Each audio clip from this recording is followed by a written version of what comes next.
ကွယ်လွန်သူဝိညာဉ်များအတွက်ဆုတောင်းပေးတင်သလားတဲ့ဆုတောင်းပေးတင်ပါတယ်ဘာဖြစ်လို့လဲဆိုရင်ကျမ်းစာတော်မြတ်ထဲမှာဖော်ပြထားတာရှိပါတယ်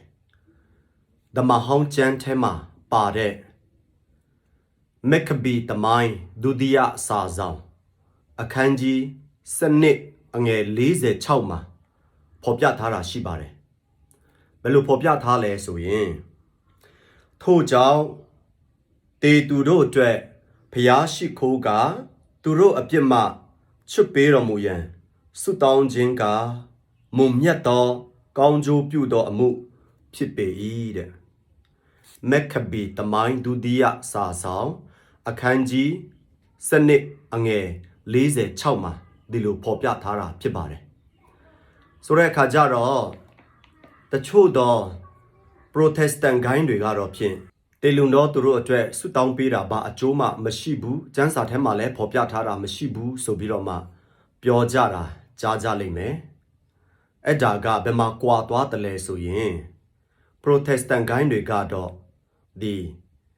မက္ခဘီသမိုင်းဆိုတဲ့ကျမ်းစာကိုသူတို့ကလက်မခံတော့ဘဲနဲ့ပယ်ထုတ်လိုက်တာဖြစ်တဲ့အတွက်ကြောင့်ဖြစ်ပါတယ်ဘယ်သူကနေပြီးတော့မှစပယ်ထုတ်ခဲ့တယ်လဲဆိုရင်ကျွန်တော်ကက်သလစ်သာသနာကနေစပြီးတော့မှခွဲထွက်ပြီးတော့မှ Protestant ဂိုင်းတည်ထောင်ခဲ့တဲ့မာတင်လူသာကနေပြီးတော့မှပယ်ခဲ့တာဖြစ်ပါတယ်အဲ့ဒါကိုသူတို့ကအပယ်ကျမ်းအနေနဲ့ခေါ်ကြတာဖြစ်ပါတယ်ကျွန်တော်တို့ကတော့ဖြင့်ဒီကျမ်း9ဆောင်ကျမ်း9ဆောင်အားလုံးဟာဓမ္မဟောင်းကျမ်းမှာအကုန်ပါပါတယ်မပယ်ခဲ့ပါဘူးဒီအတွက်ကြောင့်ကျွန်တော်တို့ ਨੇ သူတို့ကွဲသွားတာဖြစ်ပါတယ်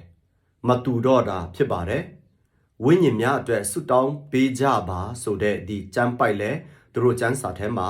မပါတော့တာဖြစ်ပါတယ်ဒီအတွက်ကြောင့်သူတို့ဟာတေလွန်တော့သူတို့အတွက်ဆုတောင်းပေးတာအချီးနှီးဖြစ်တယ်ဆုတောင်းပေးဖို့မလိုဘူးဆိုပြီးတော့မှပြောကြတာဖြစ်ပါတယ်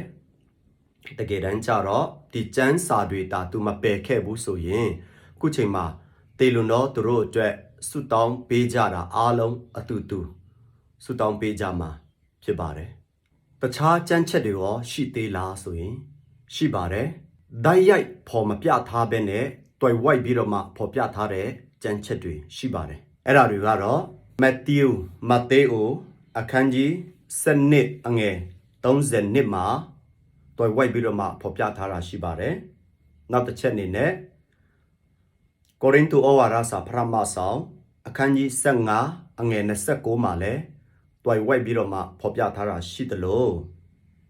ဗျာဒိတ်ကျမ်းအခန်းကြီး9အငယ်10မှာလည်းတွယ်ဝိုက်ပြီးတော့မှဖော်ပြထားတာရှိပါတယ်ပြီးတော့မှနောက်တစ်ခုကတော့ဖြင့်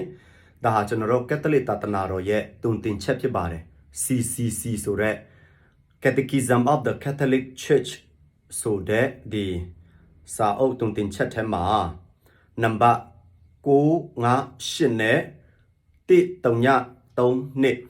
958နဲ့1032မှာ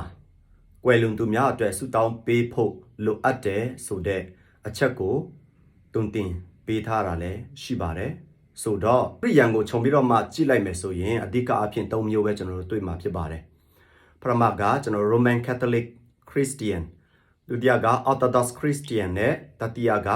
Protestant Christian ဖြစ်ပါတယ်ဒီ၃မျိုးထဲမှာ Roman Catholic နဲ့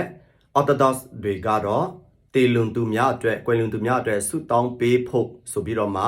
တုံတင်ထားတာရှိပါတယ် Protestant တစ်ခုကပဲကွယ်လွန်သူများအတွက်ဆုတောင်းပေးဖို့မလိုဘူးဆိုပြီးတော့မှပြောထားတာ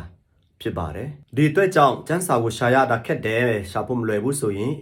မေးကြည့်လိုက်ပါ Google မှာလည်းရိုက်ရှာကြည့်လိုက်ပါဒါမှမဟုတ်အခုခေတ်ကတော့ AI တို့ဘာတို့လည်းခေတ်စားနေတဲ့အခါကျတော့မြန်လေးလိုချင်တယ်မြန်လေးကြည့်ချင်တယ်ဆိုရင်ချက်ချင်းမြန်လေးရိုက်ထည့်ပြီးတော့မှရှာကြည့်လိုက်ပါ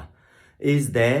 any biblical evidence to pray for the departed soul ဆိုပြီးတော့မှရိုက်ကြည့်လိုက်မြန်မာလိုရိုက်လဲရပါတယ်ဘယ်လိုပဲရိုက်ရပါတယ် Google တို့ AI တို့သူတို့ကြတော့ဘယ်တစ်ခုမှမှန်တယ်ဘယ်ဟာကမှားတယ်ဆိုပြီးတော့မှသူကတော့ပြောမှာမဟုတ်ဘူးဒါပေမဲ့ဒီလိုရှိတယ်ဆိုတဲ့အချက်လက်တွေကိုသူဖော်ပြလိုက်မယ်အဲ့ဒါကြောင့်ဒါကိုပဲကိုယ့်ဟာကိုယ်ပဲရှာဖွေသုံးသပ်ကြည့်ပြီးတော့မှစဉ်းစားဆင်ခြင်ပြီးတော့မှလက်ခံယုံကြည်ပါအားလုံးကျေးဇူးတင်ပါတယ်